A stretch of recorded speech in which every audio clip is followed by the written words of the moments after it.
Hello, ഞാനങ്ങനെ short വീഡിയോയിൽ പറഞ്ഞ പോലെ തന്നെ നമ്മുടെ പുതിയ ടെക്സ്റ്റ് ബുക്സിൻ്റെ chapter wise chapters classes upload ചെയ്യാനായിട്ട് പോവുകയാണ്.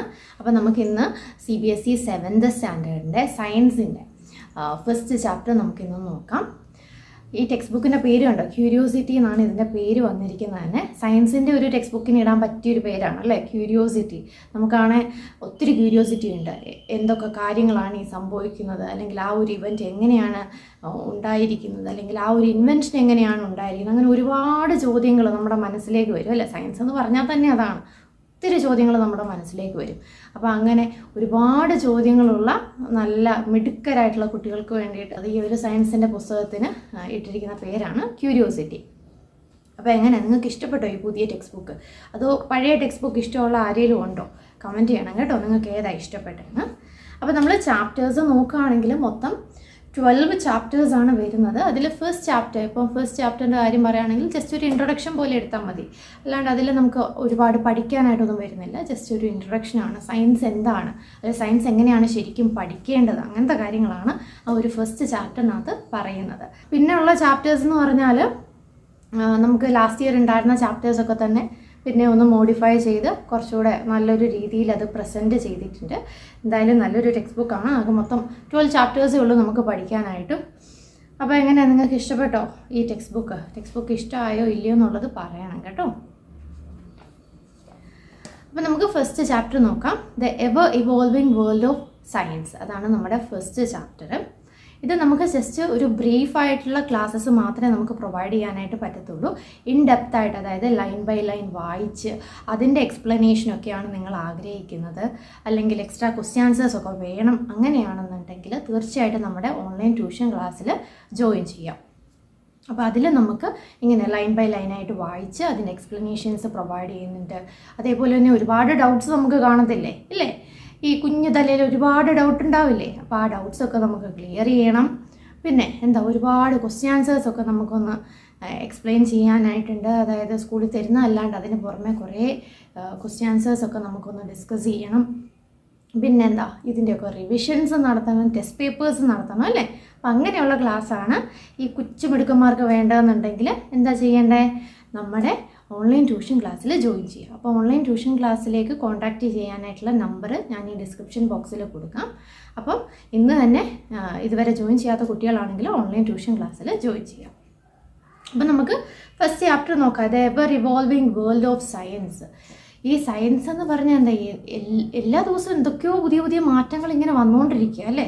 അപ്പോൾ ആ മാറ്റം എങ്ങനെ ഉണ്ടായിരുന്നു, അല്ലെങ്കിൽ ആ ഒരു പ്രതിഭാസം എങ്ങനെയാണ് നടന്നത്, ആ ഒരു ഫിനോമിന എങ്ങനെ ഒക്കർ ചെയ്തു, അങ്ങനെ ഒരുപാട് ഡൗട്ട്സ് നമുക്കുണ്ടാവും അല്ലേ. അപ്പോൾ അതിന് വേണ്ടിയിട്ടാണ് നമുക്ക് ഫസ്റ്റ് ഒരു ഇൻട്രൊഡക്ഷൻ പോലെ ഈ ഒരു ചാപ്റ്റർ തന്നിരിക്കുന്നത്. അപ്പോൾ നമുക്ക് ഫസ്റ്റ് പാരഗ്രാഫ് നോക്കാം. ഞാൻ പാരഗ്രാഫ് വായിക്കുന്നില്ല, ഞാൻ ജസ്റ്റ് അതിൻ്റെ എക്സ്പ്ലനേഷൻ മാത്രമേ പ്രൊവൈഡ് ചെയ്യുന്നുള്ളൂ കേട്ടോ. അപ്പോൾ ഇതിൽ ഫസ്റ്റ് പാരഗ്രാഫിൽ എന്താണ് ഇവർ പറയുന്നതെന്ന് ചോദിച്ചാൽ, നമ്മൾ ലാസ്റ്റ് ഇയർ ഞാൻ പറഞ്ഞില്ലേ 6th സ്റ്റാൻഡേർഡിലും ഓൾറെഡി ഇവർ ടെക്സ്റ്റ് ബുക്സ് മാറ്റിയിട്ടുണ്ടായിരുന്നു. ക്യൂരിയോസിറ്റി എന്ന് തന്നെയായിരുന്നു സയൻസിൻ്റെ ടെക്സ്റ്റ് ബുക്കിൻ്റെ പേര്. അപ്പോൾ ആ ഒരു ടെക്സ്റ്റ് ബുക്കിൽ ക്യൂരിയോസിറ്റി എന്നുള്ള പേര് കൊടുത്തത് എന്താണ്, ആ ഒരു എക്സ്പ്ലനേഷനാണ് സത്യം പറഞ്ഞാൽ ഈ ഒരു ഫസ്റ്റ് പാരഗ്രാഫിൽ തരുന്നത്.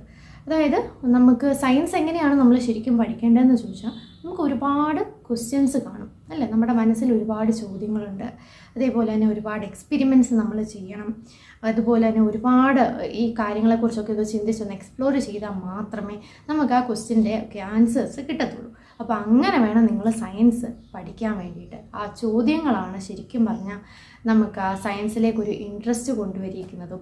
അപ്പോൾ എന്നാണോ, ഇപ്പോൾ എന്നെ പഠിപ്പിച്ചൊരു സാറാണേലും പറഞ്ഞിട്ടുണ്ട്, എന്നാണോ നിങ്ങൾ ചോദ്യം ചോദിക്കുന്നത് നിർത്തുന്നത്, അന്നത്തോടുകൂടി നിങ്ങളുടെ ആ ഒരു സ്റ്റുഡൻറ്റ് ലൈഫ് അവസാനിച്ചു എന്നാണ് പറയുന്നത്. അപ്പോൾ ഒരിക്കലും നിങ്ങൾ ചോദ്യം ചോദിക്കുന്നത് എൻഡ് ചെയ്യാനേ പാടില്ല, അതിങ്ങനെ കണ്ടിന്യൂ ചെയ്തുകൊണ്ടേ ഇരിക്കണം. നമുക്ക് എന്തൊക്കെ ചോദ്യങ്ങൾ വന്നാലും ആരോടെങ്കിലും ടീച്ചേഴ്സിനോട് ചോദിക്കുക, അല്ലെങ്കിൽ പേരൻസിനോട് ചോദിക്കുക, ആരോട് വേണമെങ്കിലും, അല്ലെങ്കിൽ മൂത്ത ആളുണ്ടെങ്കിൽ മൂത്ത ആളോട് ചോദിക്കുക, എന്ത് വേണേലും എപ്പോൾ വേണേലും ഏത് ചോദ്യം വേണേലും നിങ്ങൾക്ക് ചോദിക്കാം. അപ്പോൾ അങ്ങനെ നമുക്കിങ്ങനെ ഒരുപാട് ക്വസ്റ്റ്യൻസ് ഇങ്ങനെ ചോദിച്ച് വേണം നമ്മൾ ഈ സയൻസിനെ കുറിച്ച് പഠിക്കാൻ വേണ്ടിയിട്ട്. അപ്പോൾ സയൻസ് എന്ന് പറഞ്ഞാൽ എന്താ, അതിനകത്ത് എല്ലാ കാര്യങ്ങളും വരും അല്ലേ. ഏറ്റവും ചെറിയ കാര്യം മുതൽ എത്രയോ വലിയ കാര്യങ്ങൾ വരെ അതിനകത്ത് ഇൻക്ലൂഡ് ആവുന്നുണ്ട്. അതേപോലെ തന്നെ നമ്മുടെ തൊട്ടടുത്തുള്ള ഒരു കാര്യത്തിന് മുതൽ അങ്ങ് ഒരുപാട് ദൂരം നമുക്ക് എത്തിച്ചെല്ലാൻ പോലും പറ്റാത്തത്ര ദൂരെയുള്ള കാര്യങ്ങളെക്കുറിച്ച് വരെ നമ്മൾ സയൻസിനകത്ത് പഠിക്കുന്നുണ്ട്. അതായത് ചെറിയ കാര്യം എന്ന് ഉദ്ദേശിച്ചത് എന്താ, ഇപ്പോൾ നമ്മൾ ഹ്യൂമൻ ബോഡിയിലെ ഏറ്റവും ചെറിയ അല്ലെങ്കിൽ സ്മോൾ യൂണിറ്റ് ഓഫ് ലൈഫ് എന്ന് നമ്മൾ പറയുന്നത് തന്നെ, അല്ലെ ഫങ്ഷണൽ യൂണിറ്റ് ഓഫ് ലൈഫ് എന്ന് തന്നെ നമ്മൾ പറയുന്നത് സെല്ലിനെയാണ് അല്ലേ. അപ്പോൾ ആ ഒരു സെല്ലിനെ കുറിച്ച് മുതൽ നമ്മൾ സയൻസിനകത്ത് പഠിക്കുന്നുണ്ട്. പിന്നെ എന്തുവാ, സണ്ണിനെ കുറിച്ച്, അത്രയും വലിയ സണ്ണ് അല്ലെ, സ്റ്റാർസ്, പ്ലാനറ്റ്സ്, ഇതിനെക്കുറിച്ചൊക്കെ നമ്മൾ സയൻസിനകത്ത് പഠിക്കുന്നുണ്ട്. എന്ത് കുഞ്ഞു കാര്യത്തിനെ കുറിച്ച് വേണമെങ്കിലും സയൻസിൽ നിന്ന് പഠിക്കാനായിട്ട് പറ്റും. അതേപോലെ തന്നെ എത്രയോ വലിയ വലിയ കാര്യങ്ങളെക്കുറിച്ചും നമ്മൾ ഇതേ സയൻസിൽ നിന്ന് തന്നെയാണ് പഠിക്കുന്നത്. അപ്പോൾ നമ്മളിങ്ങനെ ഈ ടെക്സ്റ്റ് ബുക്കിലൂടെ ഫുൾ ഈ ചാപ്റ്റേഴ്സ് മൊത്തം കംപ്ലീറ്റ് ചെയ്യുമ്പോഴത്തേക്കിന് സത്യം പറഞ്ഞാൽ നമ്മളിതെങ്ങനെയാണ് കംപ്ലീറ്റ് ചെയ്യേണ്ടതെന്ന് വെച്ചാൽ ഒരുപാട് തിങ്ക് ചെയ്യണം, എന്തുകൊണ്ട് അത് സംഭവിക്കുന്നു, എന്നിട്ട് ഒരുപാട് ക്വസ്റ്റ്യൻസ് ചോദിക്കണം. ഒത്തിരി ചോദ്യങ്ങൾ ചോദിച്ച് വേണം നമുക്ക് ഈ ഒരു നോളജ്, നമ്മുടെ അറിവ് നമുക്ക് എക്സ്പാൻഡ് ചെയ്തെടുക്കാനായിട്ട് പറ്റത്തുള്ളൂ. അപ്പം ഇൻഡെപ്തായിട്ട് തിങ്ക് ചെയ്യുക, എന്നിട്ട് ഒരുപാട് ക്വസ്റ്റ്യൻസൊക്കെ ചോദിക്കുക, എന്നിട്ട് സ്വന്തമായിട്ട് ഈ ഉത്തരങ്ങളൊക്കെ ഒന്ന് കണ്ടെത്താനായിട്ടൊന്ന് ശ്രമിക്കുക. പിന്നെ ഓഫ് കോഴ്സ് ടീച്ചേഴ്സും പേരൻസും ഒക്കെ നിങ്ങളെ ഹെൽപ്പ് ചെയ്യുന്നതായിരിക്കും. അപ്പോൾ ഈ ചോദ്യങ്ങൾ ചോദിക്കുന്നത് നിർത്താണ്ടിരിക്കുക. അപ്പോൾ ഇതാണ് ഈ ഒരു ഫസ്റ്റ് പാരഗ്രാഫിൽ പറഞ്ഞിരിക്കുന്നത്. So moving on to second paragraph. ഈ സെക്കൻഡ് പാരഗ്രാഫിൽ സത്യം പറഞ്ഞാൽ അവർ ജസ്റ്റ് ഒരു എക്സ്പ്ലനേഷനാണ് കൊടുത്തിരിക്കുന്നത്. ഈ ഒരു എന്താ ഇതിൻ്റെ ഡിസൈനിങ്ങിൻ്റെ, ടെക്സ്റ്റ് ബുക്കിൻ്റെ ഡിസൈനിങ്ങിൻ്റെ ഒരു എക്സ്പ്ലനേഷനാണ് കൊടുത്തിരിക്കുന്നത്. അതിൽ എന്താ അവർ പറഞ്ഞിരിക്കുന്നതെന്ന് ചോദിച്ചാൽ, നമുക്ക് ലെഫ്റ്റ് സൈഡിലെ പേജ് നമ്പേഴ്സ് നോക്കുകയാണെങ്കിൽ ഒരു ബട്ടർഫ്ലൈ പറക്കുന്നതായിട്ട് നമുക്ക് കാണാൻ പറ്റും. റൈറ്റ് സൈഡിലാണെങ്കിൽ ഒരു പേപ്പർ പ്ലെയിൻ ഇങ്ങനെ ടേക്ക് ഓഫ് ചെയ്തിരിക്കുന്നതായിട്ട് നമുക്ക് കാണാനായിട്ട് പറ്റും. അപ്പോൾ അതിൻ്റെ എക്സ്പ്ലനേഷനാണ് കൊടുത്തിരിക്കുന്നത്. ഈ പേപ്പർ പ്ലെയിൻ ഇങ്ങനെ പറന്നുകൊണ്ടിരിക്കുന്നു, അതേപോലെ തന്നെ ബട്ടർഫ്ലൈ പറന്നുകൊണ്ടിരിക്കുന്നതും കുട്ടികളുടെ ക്യൂരിയോസിറ്റീനെയാണ് അവർ കാണിച്ചിരിക്കുന്നത്, അല്ലെങ്കിൽ കുട്ടികളുടെ ക്യൂരിയോസിറ്റിയുമായിട്ടാണ് കമ്പയർ ചെയ്തിരിക്കുന്നത്. അതായത് നമുക്ക് എന്തോരം ക്യൂരിയോസിറ്റി ഉണ്ടോ അത്രയും നോളജ് നമുക്ക് എക്സ്പാൻഡ് ചെയ്യാനായിട്ട് പറ്റും. ഒരു ബട്ടർഫ്ലൈ എത്ര ദൂരം പറക്കുന്നോ, അല്ലെങ്കിൽ ഒരു പേപ്പർ പ്ലെയിൻ എന്തോരം നേരം ഇങ്ങനെ ടേക്ക് ഓഫ് ചെയ്ത് പറന്നുകൊണ്ടിരിക്കണോ, അതുപോലെ തന്നെയാണ് ഈ ക്യൂരിയോസിറ്റി എന്ന് പറയുന്നത്. നമുക്ക് എന്തോരം ക്യൂരിയോസിറ്റി ഉണ്ടോ അത്രയും നമുക്ക് സയൻസിനെ കുറിച്ച് പഠിക്കാനായിട്ട് പറ്റും. അല്ലെങ്കിൽ എത്ര ക്വസ്റ്റ്യൻസ് നമ്മൾ ചോദിക്കുന്നോ അത്രയും അറിവ് നമുക്കിങ്ങനെ കിട്ടിക്കൊണ്ടിരിക്കും. അപ്പോൾ അതൊന്ന് റെപ്രസെൻറ്റ് ചെയ്യാൻ വേണ്ടിയിട്ടാണ് ഈ രണ്ട് ഇല്ലുസ്ട്രേഷൻസ് പോലെ ബട്ടർഫ്ലൈ പറക്കുന്നതും അതേപോലെ തന്നെ പേപ്പർ പ്ലെയിൻ്റെ ഇമേജും ഇവർ ഈ പേജ് നമ്പേഴ്സിനോട് ചേർത്ത് കൊടുത്തിരിക്കുന്നത്. അതായത് പെട്ടെന്നൊരു ദിവസം ഒരു സയൻറ്റിസ്റ്റും രാവിലെ എഴുന്നേറ്റിട്ട് പോയിട്ട് ഒരു ഇൻവെൻഷൻസും കണ്ടെത്തിയിട്ടില്ല. അപ്പോൾ ഓരോ സയൻറ്റിസ്റ്റും അതിന് വേണ്ടിയിട്ട് ഒരുപാട് എക്സ്പെരിമെൻറ്റ്സ് നടത്തിയിട്ടുണ്ട്. ഫസ്റ്റ് അവരുടെ മൈൻഡിലൊരു തോട്ട് വന്നിട്ടുണ്ടായിരിക്കും, അല്ലെ, ഒരു ചിന്ത വന്നു. ആ ചിന്തയിൽ നിന്നൊരു ക്വസ്റ്റ്യനൊക്കെ ഇവോൾവ് ആയിട്ട് വന്നിട്ട് പിന്നീട് ഒരുപാട് എക്സ്പെരിമെൻറ്റ്സ് ഒക്കെ നടത്തിയതിന് ശേഷമാണ് അവർക്ക് ഇൻവെൻഷൻസ് ഒക്കെ കണ്ടെത്താനായിട്ട് സാധിച്ചിരിക്കുന്നത്. അപ്പോൾ അതേപോലെ തന്നെയാണ് നമ്മൾ ഒരുപാട് ചിന്തിക്കണം, ഒരുപാട് എക്സ്പ്ലോർ ചെയ്യണം, ഒരുപാട് ക്വസ്റ്റ്യൻസ് ചോദിക്കണം, ഒരുപാട് എക്സ്പെരിമെൻറ്റ്സ് ഒക്കെ കണ്ടെത്തണം. ക്വസ്റ്റ്യൻസ് ഒക്കെ ചോദിച്ചാൽ മാത്രമേ നമുക്കും ഈ പറയുന്ന പോലെ എന്തെങ്കിലും ഇൻവെൻഷൻസോ ഡിസ്കവറീസോ ഒക്കെ കണ്ടെത്താനായിട്ട് സാധിക്കത്തുള്ളൂ. അപ്പോൾ അതിന് വേണ്ടിയിട്ടാണ്, ഈ ക്യൂരിയോസിറ്റി ഉണർത്താൻ വേണ്ടിയിട്ടാണ് ഇങ്ങനത്തെ ഈ ബട്ടർഫ്ലൈസിനെയും പേപ്പർ പ്ലെയിനെയും ഒക്കെ ഇവർ ആ പേജ് നമ്പേഴ്സിൻ്റെ കൂടെ തന്നെ കൊടുത്തിരിക്കുന്നത്. അപ്പോൾ ഇതാണ് സെക്കൻഡ് പാരഗ്രാഫിൽ പറഞ്ഞിരിക്കുന്നത്. അപ്പം ചോദ്യം ചോദിക്കുന്നത് നിർത്തണ്ട കേട്ടോ. ഇനി നെക്സ്റ്റ് പേജിൽ ഫസ്റ്റ് പാരഗ്രാഫ് നോക്കുകയാണെങ്കിൽ 6th സ്റ്റാൻഡേർഡിൽ നമുക്കെന്താ ഒരുപാട് ക്വസ്റ്റ്യൻസ് ടെക്സ്റ്റ് ബുക്ക് നമ്മൾ വായിച്ചിട്ടുണ്ടെങ്കിൽ നമുക്കറിയാം, ഒരുപാട് ക്വസ്റ്റ്യൻസ് നമുക്ക് നമ്മുടെ മൈൻഡിൽ തോന്നിപ്പിച്ച്, അല്ലെങ്കിൽ ഒരുപാട് ക്വസ്റ്റ്യൻസിലൂടെയാണ് നമുക്ക് ആ ഒരു നോളജ് ഒന്ന് എക്സ്പാൻഡ് ചെയ്യാനായിട്ട് സാധിച്ചത്. 7th സ്റ്റാൻഡേർഡ് വരുമ്പോഴത്തേക്കിന് കുറച്ചുകൂടി ഇൻ ഡെപ്ത് ആയിട്ടുള്ള ക്വസ്റ്റ്യൻസ് നമ്മൾ ചോദിക്കണം. അതാണ് CBSEയുടെ ഒരു ഉദ്ദേശം എന്ന് പറയുന്നത്. 6th സ്റ്റാൻഡേർഡിൽ നമ്മുടെ ആ ഒരു തോട്ടൊക്കെ ഒന്ന് വേക്കപ്പ് ചെയ്യാനായിട്ട് നമുക്ക് സാധിച്ചു. ഇനി 7th സ്റ്റാൻഡേർഡിൽ നമ്മൾ ഇൻ ഡെപ്ത് ആയിട്ടുള്ള ക്വസ്റ്റ്യൻസ്, എന്തുകൊണ്ടാണ് ആ ഒരു ഇവൻറ്റ് സംഭവിക്കുന്നത്, അതായത് എന്തുകൊണ്ടാണ് എർത്ത് റൊട്ടേറ്റ് ചെയ്യുന്നത്, അപ്പോൾ അങ്ങനത്തെ ക്വസ്റ്റ്യൻസ് നമ്മുടെ മൈൻഡിലേക്ക് വരണം. അതേപോലെ തന്നെ ഇപ്പോൾ എന്തെങ്കിലും ഒരു ഇൻവെൻഷൻ ഉണ്ടെങ്കിൽ അതെന്തുകൊണ്ട് സംഭവിച്ചു, അല്ലെങ്കിൽ ഏത് തോട്ടിലൂടെ പോയപ്പോഴായിരിക്കും ആ ഒരു സയൻറ്റിസ്റ്റിന് ആ ഒരു കാര്യം ഇൻവെൻറ്റ് ചെയ്യാനായിട്ട് സാധിച്ചത്. അപ്പോൾ അങ്ങനെ എന്തൊരു കാര്യം കണ്ടാലും നമുക്ക് അതിൽ നിന്നൊരു ക്വസ്റ്റ്യൻ നമ്മുടെ മൈൻഡിലേക്ക് വരണം, എന്നാൽ മാത്രമേ നമ്മുടെ നോളജ് എക്സ്പാൻഡ് ചെയ്യാനായിട്ട് സാധിക്കത്തുള്ളൂ. അപ്പോൾ ഈ ഒരു ടെക്സ്റ്റ് ബുക്ക് ഫുൾ അങ്ങനെയാണ്, നമുക്ക് ഇൻ ഡെപ്ത് ആയിട്ടുള്ള ഒരുപാട് ക്വസ്റ്റ്യൻസ് നമ്മുടെ മൈൻഡിലേക്ക് വരണം. അങ്ങനെയാണ് നമ്മൾ ഈ ഒരു ടെക്സ്റ്റ് ബുക്ക് പഠിക്കാനായിട്ട്, അല്ലെങ്കിൽ ഈ ഇയറിലെ സയൻസ് നമ്മൾ പഠിക്കാനായിട്ട് പോകുന്നത്. അങ്ങനെ ക്വസ്റ്റ്യൻസ് ചോദിച്ചിട്ടാണ്. നെക്സ്റ്റ് പാരഗ്രാഫിൽ പറഞ്ഞിരിക്കുന്ന ഒരു കാര്യം എന്തായാലും എല്ലാവർക്കും ഇഷ്ടപ്പെടും, ഞാൻ വായിച്ചേൽപ്പിക്കാവേ. To do this, we have to step out of this book, step out of the classroom perhaps. മനസ്സിലായോ? നമുക്ക് സയൻസിനെ കുറിച്ച് നന്നായിട്ട് പഠിക്കണം. ഈ ടെക്സ്റ്റ് ബുക്കൊക്കെ അടച്ചു വെച്ച് ക്ലാസ് റൂമിൽ നിന്നൊക്കെ ഇറങ്ങിക്കോളാനാണ് CBSE പറഞ്ഞിരിക്കുന്നത് അല്ലേ? ഇഷ്ടപ്പെട്ടോ എല്ലാവർക്കും ആ കാര്യം? നമുക്ക് ടെക്സ്റ്റ് ബുക്ക് ഇഷ്ടപ്പെട്ടോ എന്നൊന്നും എനിക്കറിയില്ല, പക്ഷെ എന്തായാലും ഈ ഒരു സെൻറ്റൻസ് നമുക്ക് എല്ലാവർക്കും ഇഷ്ടമായിട്ടുണ്ടായിരിക്കും. അപ്പോൾ എന്താ അവർ ഉദ്ദേശിക്കുന്നത്? നമ്മളിങ്ങനെ ടെക്സ്റ്റ് ബുക്കിൽ നിന്നും വായിച്ച് പഠിക്കേണ്ട ഒന്നല്ല സയൻസ്. നമ്മൾ തന്നെ ചോദ്യങ്ങൾ കണ്ടെത്തി അതിൻ്റെ തന്നെ ഉത്തരങ്ങളൊക്കെ കണ്ടുപിടിച്ച് ഒരുപാട് എക്സ്പെരിമെൻറ്റ്സ് ഒക്കെ ചെയ്ത് പഠിക്കേണ്ട ഒരു കാര്യമാണ് സയൻസ് എന്ന് പറയുന്നത്. അതായത് എന്തൊക്കെ സയൻറ്റിസ്റ്റുകളാണുള്ളത് അല്ലേ? പണ്ട് എത്രയോ വർഷങ്ങൾക്ക് മുന്നേ ഉള്ള ഇൻവെൻഷൻസ് ഒക്കെ നമ്മൾ പഠിച്ചിട്ടുണ്ട്. GK നമ്മൾ എന്തോരം പഠിച്ചിരിക്കുന്നു അല്ലേ? അപ്പോൾ അത്രയും മഹാന്മാർ ജീവിച്ചിരുന്ന ലോകത്താണ് നമ്മളിപ്പോൾ ജീവിച്ചുകൊണ്ടിരിക്കുന്നത്. നമ്മുടെ ഇന്ത്യയിൽ നിന്നാണെങ്കിലും ധാരാളം സയൻറ്റിസ്റ്റുകളൊക്കെ ഉണ്ട്. അപ്പം അങ്ങനെയുള്ള ആ ഒരു വേൾഡിലേക്ക് നമ്മുടെ ഭാഗത്തു നിന്ന് എന്തെങ്കിലും ഒരു കോൺട്രിബ്യൂഷൻ വേണ്ടേ? ആർക്കറിയാം, യങ് സയൻറ്റിസ്റ്റുകളായിരിക്കും ചിലപ്പം ഈ ഇരിക്കുന്നതൊക്കെ.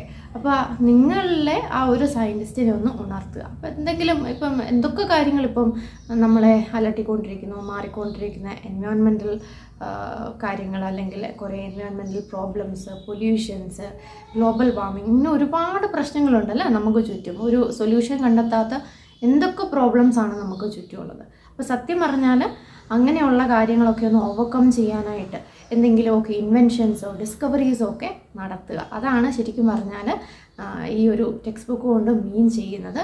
അപ്പോൾ എല്ലാ യങ് സയൻറ്റിസ്റ്റിനും ഓൾ ദ ബെസ്റ്റ്. എന്തെങ്കിലുമൊക്കെ കാര്യങ്ങൾ നമുക്ക് ഫ്യൂച്ചറിൽ കണ്ടെത്താനായിട്ട് സാധിക്കട്ടെ. ഈ വേൾഡിന് നിങ്ങളുടെ ഭാഗത്ത് നിന്ന് എന്തെങ്കിലും ഒരു കോൺട്രിബ്യൂഷൻ ഉണ്ടാവട്ടെ എന്ന് ആശംസിക്കുന്നു. അപ്പം നമ്മുടെ എന്താ പറയുക, ഈ ഡിസ്കവറീസ് എന്ന് പറയുന്നത് അല്ലെങ്കിൽ ഈ ഇൻവെൻഷൻസ് എന്ന് പറയുന്നത് സത്യം പറഞ്ഞാൽ നമ്മുടെ ഒരു റെസ്പോൺസിബിലിറ്റിയും കൂടാണ് അല്ലേ? ഇങ്ങനെ എൻവയോൺമെൻറ്റ് ഇങ്ങനെ ചേഞ്ച് ചെയ്തുകൊണ്ടിരിക്കുകയാണ്. അപ്പോൾ ഇങ്ങനെ പൊയ്ക്കൊണ്ടിരിക്കുകയാണെങ്കിൽ ഫ്യൂച്ചർ എന്താവും?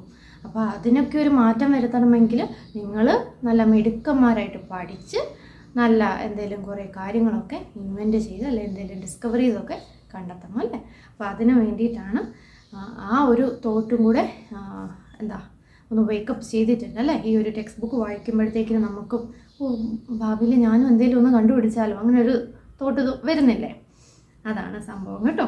അപ്പോൾ ശരിക്കും പറഞ്ഞാൽ നമ്മുടെ ഒരു റെസ്പോൺസിബിലിറ്റി അല്ലെങ്കിൽ നമ്മളുടെ ഒരു കടമയാണ് ഈ പറയുന്ന ഒരുപാട് ഇഷ്യൂസിനുള്ള എന്തെങ്കിലും ഒരു സൊല്യൂഷൻ കണ്ടെത്തുക, അല്ലെങ്കിൽ ഈ പ്രോബ്ലംസ് ഒക്കെ ഒന്ന് സോൾവ് ചെയ്യുക എന്ന് പറയുന്നത് as A part of the society നമ്മുടെ ഒരു കടമയാണ്, അല്ലെങ്കിൽ നമ്മുടെ ഒരു റെസ്പോൺസിബിലിറ്റിയാണ്. അപ്പോൾ അതാണ് ഈ നെക്സ്റ്റ് പാരഗ്രാഫിൽ എക്സ്പ്ലെയിൻ ചെയ്തിരിക്കുന്നത്. ഇനി നെക്സ്റ്റ് പാരഗ്രാഫ് മുതൽ നോക്കുകയാണെങ്കിൽ ഓരോരോ ചാപ്റ്റേഴ്സിൻ്റെ നമ്മൾ പറഞ്ഞില്ലേ നമുക്ക് 12 ചാപ്റ്റേഴ്സിനെ കുറിച്ച് പഠിക്കാനുണ്ടെന്ന്. ആ ഓരോ ചാപ്റ്ററിൻ്റെയും ഒരു ബ്രീഫ് എക്സ്പ്ലനേഷൻ അല്ലെങ്കിൽ ഒരു ബ്രീഫ് ഇൻട്രൊഡക്ഷനാണ് ഈ ഓരോരോ പാരഗ്രാഫിൽ തന്നിരിക്കുന്നത്. ആ ഒരു 12 ചാപ്റ്ററിൻ്റെ first chapter already introduction chapter ആണെന്ന് ഞാൻ പറഞ്ഞു. ബാക്കിയുള്ള 11 ചാപ്റ്റേഴ്സിൻ്റെ കാര്യമാണ് പറയുന്നത്. അപ്പോൾ നെക്സ്റ്റ് പാരഗ്രാഫിൽ പറയുകയാണെങ്കിൽ നമുക്ക് സയൻസ് എന്ന് പറയുമ്പോഴത്തേക്കിന് ഫിസിക്സ് ഉണ്ട്, കെമിസ്ട്രി ഉണ്ട്, ബയോളജി ഉണ്ട്, എർത്ത് സയൻസ് ഉണ്ട്. ഇതിനെക്കുറിച്ചൊക്കെ നമുക്ക് പഠിക്കാനുണ്ട്. അപ്പോൾ ഇതെല്ലാം സെപ്പറേറ്റ് സബ്ജക്ട്സ് ആണെന്നൊന്നും ഇല്ല, എല്ലാം ഇൻ്റർ കണക്റ്റഡ് ആണ്. ഫിസിക്സും കെമിസ്ട്രിയും ബയോളജിയും ഒക്കെ ഇൻ്റർ കണക്റ്റഡ് ആണ്. അപ്പോൾ അങ്ങനെ വേണം നമ്മളിത് പഠിക്കാനായിട്ട്. ഇപ്പം നമ്മുടെ സെക്കൻഡ് ചാപ്റ്റർ തന്നെ വരുന്നത് എന്താണെന്ന് ചോദിച്ചാൽ പ്രോപ്പർട്ടീസ് ഓഫ് മെറ്റീരിയൽസ്. അതായത് ഒരു ഫ്രൂട്ട് അതെന്തുകൊണ്ടാണ് സോ ടേസ്റ്റ് ആയിരിക്കുന്നത്, അതായത് പുളി എന്തുകൊണ്ട് വന്നു, അല്ലെങ്കിൽ അതിനെന്തുകൊണ്ട് മധുരം വന്നു, അല്ലെങ്കിൽ അതിനെന്തുകൊണ്ടാണ് ഒരു ബിറ്റർ ടേസ്റ്റ് വന്നിരിക്കുന്നത്, അല്ലെങ്കിൽ എന്തുകൊണ്ടാണ് അതിന് ആ ഒരു കളറ് കിട്ടിയത് അല്ലേ? അങ്ങനെ ഒരുപാട് ചോദ്യങ്ങൾ നമ്മുടെ മൈൻഡിലേക്ക് വരും. അപ്പോൾ അങ്ങനെയുള്ള ചോദ്യങ്ങളുടെയൊക്കെ ഒരു ഉത്തരം നമുക്ക് ആ ഒരു ചാപ്റ്ററിൽ നിന്ന് കിട്ടും. അങ്ങനെ ഇനി ഓരോരോ പാരഗ്രാഫിലും അവർ പറയുന്നത് അവരുടെ ഓരോ ചാപ്റ്റേഴ്സിൻ്റെ ജസ്റ്റ് ഒരു ഇൻട്രൊഡക്ഷൻ പോലെയാണ് കേട്ടോ. ഞാൻ പറഞ്ഞല്ലോ ഈ ചാപ്റ്ററിൽ നമുക്ക് അങ്ങനെ ഒന്നും പഠിക്കാനായിട്ടില്ല, ജസ്റ്റ് ഒരു ഇൻട്രൊഡക്ഷനായിട്ട് മാത്രം ഈ ചാപ്റ്ററിനെ കണ്ടാൽ മതി. അപ്പം നമുക്ക് നമ്മുടെ ഫസ്റ്റ് വീഡിയോ വൈൻഡപ്പ് ചെയ്യാനായിട്ടുള്ള ടൈം ആയിട്ടുണ്ട്. ഇൻഡെപ്തായിട്ട് ലൈൻ ബൈ ലൈൻ ആയിട്ട് വായിച്ച് അതിൻ്റെ എക്സ്പ്ലനേഷനാണ് നിങ്ങൾക്ക് വേണ്ടത് എന്നുണ്ടെങ്കിൽ നമ്മുടെ ഓൺലൈൻ ട്യൂഷൻ ക്ലാസ്സിൽ ജോയിൻ ചെയ്യാം. അപ്പോൾ നമുക്ക് അവിടെ ഡീറ്റെയിൽ ആയിട്ടുള്ള എക്സ്പ്ലനേഷൻസ്, അതായത് ഓരോ ലൈൻ വായിച്ച് അത് എക്സ്പ്ലെയിൻ ചെയ്ത് അങ്ങനെയാണ് നമ്മൾ ട്യൂഷൻ ക്ലാസ് എടുക്കുന്നത്. പിന്നെ നമുക്ക് എക്സ്ട്രാ ക്വസ്റ്റ്യൻസും റിവിഷനും ടെസ്റ്റ് പേപ്പേഴ്സും ഒക്കെ അവൈലബിൾ ആണ്. അപ്പോൾ ഒന്നും പേടിക്കേണ്ട കാര്യമില്ല, നമ്മുടെ ട്യൂഷൻ ക്ലാസ്സിൽ ജോയിൻ ചെയ്യാം. നമുക്ക് CBSE എല്ലാ ക്ലാസ്സുകളിലും പഠിക്കുന്ന കുട്ടികൾക്ക് ഓൺലൈൻ ട്യൂഷൻ ക്ലാസ് ഉണ്ട്. ഇൻഡിവിജ്വലായിട്ടും ഗ്രൂപ്പായിട്ടും ഒക്കെ ക്ലാസ്സസ് അവൈലബിൾ ആണ്. എല്ലാ സബ്ജക്ട്സും അവൈലബിൾ ആണ്. അതാണ് ഇതിൻ്റെ ഒരു ഹൈലൈറ്റ് എന്ന് പറയുന്നത്. അപ്പം ഇതുവരെ നമ്മുടെ ട്യൂഷൻ ക്ലാസ്സിൽ ജോയിൻ ചെയ്യാത്ത കുട്ടികളാണെങ്കിൽ ഡിസ്ക്രിപ്ഷൻ ബോക്സിൽ കോൺടാക്റ്റ് നമ്പർ ഉണ്ട്, ഇന്ന് തന്നെ കോൺടാക്റ്റ് ചെയ്യാം.